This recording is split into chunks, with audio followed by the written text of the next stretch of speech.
Ya, memasuki hari Selasa, sampai saat ini saya belum mendapatkan data ekonomi yang cukup penting ataupun signifikan yang bisa berpotensi mengubah ataupun ya menggerakkan market secara keseluruhan. Tapi yang jelas ada beberapa catatan penting yang mungkin tidak bisa kita lewatkan, termasuk data nanti malam, yaitu kaitannya dengan revisi non-farm payroll. Nah, sebelum itu ada beberapa hal juga yang harus kita pertimbangkan yang juga akan menjadi konsekuensi logis bahwa market saat ini masih dalam euforia pemangkasan suku bunga Fed. Ini ada ulasannya. Oke, faktor penggerak market yang pertama jelas dari ekspektasi suku bunga, di mana sampai saat ini setelah data non-farm payroll hari Jumat yang lalu yang relatif mengecewakan, ternyata market masih tetap mendukung untuk penurunan suku bunga, dan bahkan sampai antusiasnya market saat ini justru memperhitungkan antara 25 versus 50 basis point di pertemuan FOMC minggu depan. Jadi bukan lagi terkait dengan apakah akan cut rate atau tidak, melainkan yes, it definitely akan terjadi cut rate, tapi mereka akan mempertimbangkan kira-kira berapa besar. Kalau ternyata pemangkasan minggu depan adalah diawali dengan 50 basis point, jelas itu adalah hal yang paling agresif dari Fed, dan itu berarti mengulang dengan apa yang terjadi di tahun 2024. Nah, tapi kalau cuma 25 basis point, ya otomatis sebetulnya sudah relatif diantisipasi oleh para pelaku pasar. Itu terbukti dengan CME Fed Watch Tools yang ternyata menunjukkan angka sekitar 89% untuk 25 basis point dan 11% untuk 50 basis point. Nah, permasalahannya adalah data CPI belum muncul, dan itu baru akan terjadi lusa. Di hari Kamis kita akan lihat CPI, di hari Rabunya besok malam kita baru akan melihat dari data PPI.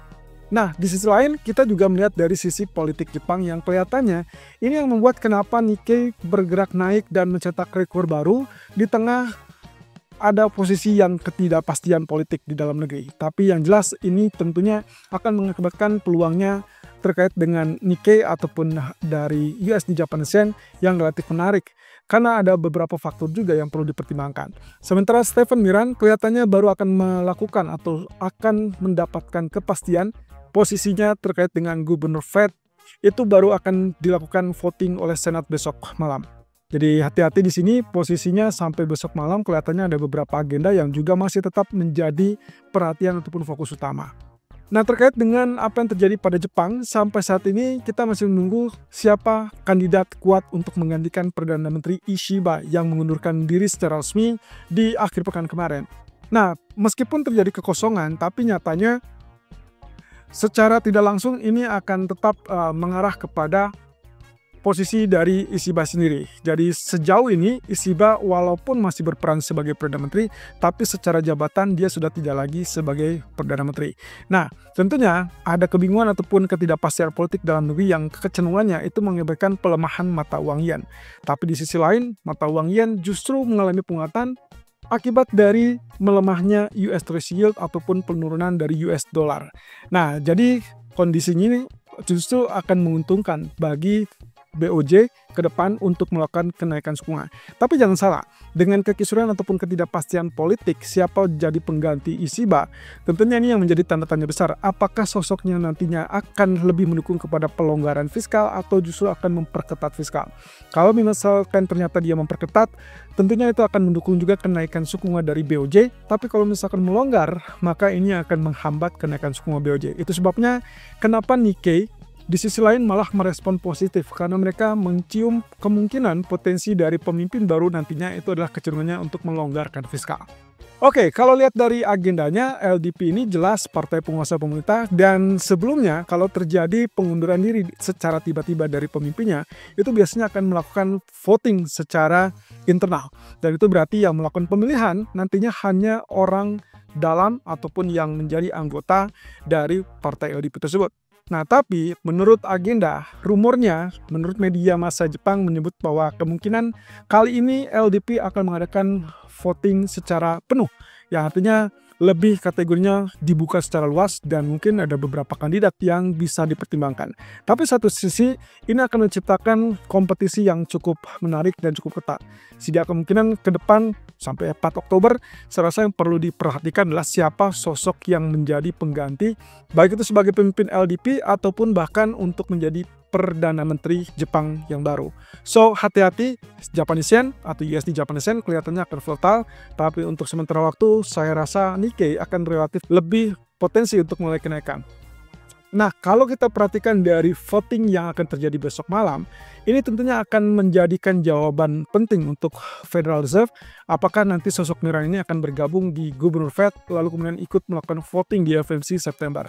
Kalau misalkan ternyata Senat mengatakan yes, lalu kemudian voting mayoritas mendukung itu, maka segera dilantik, lalu kemudian segera bergabung, dan minggu depan dipastikan dia akan memiliki hak voting yang sama dengan Waller ataupun Bowman dan juga pejabat Fed lainnya. Nah, satu sisi ini akan memberikan dorongan kepada ekspektasi penurunan suku bunga yang lebih kuat. Tapi kalau ternyata katakanlah Senat menunda pelantikan ataupun pengesahan ini, saya rasa ini akan menjadi sedikit permasalahan bagi ekspektasi penurunan suku bunga tersebut, tapi tidak menggagalkan upaya ataupun kemungkinan untuk pemangkasan dari Fed. Jadi hati-hati di sini untuk mengartikan bahwa kondisi dari Stephen Miller sendiri sebetulnya karena dia orang yang dipilih oleh Trump, hampir dipastikan ya tidak akan ada masalah dan itu akan tinggal menunggu pengesahan dari Senat. Tapi siapa tahu mungkin akan ada kejutan di sini. Sehingga ini adalah ketidakpastian yang akan membayangi ke depan. Oke, BLS akan merevisi data non-farm payroll. Data tersebut akan dimunculkan nanti malam di jam 9. Yang harus Anda ketahui di sini adalah revisi tersebut sebetulnya dimunculkan atau dirilis setiap 2 kali dalam 1 tahun. Dan itu adalah di bulan Februari dan bulan September. Sehingga nanti malam saya rasa yang menjadi catatan penting adalah respon atau reaksi market yang sebelumnya pernah terjadi.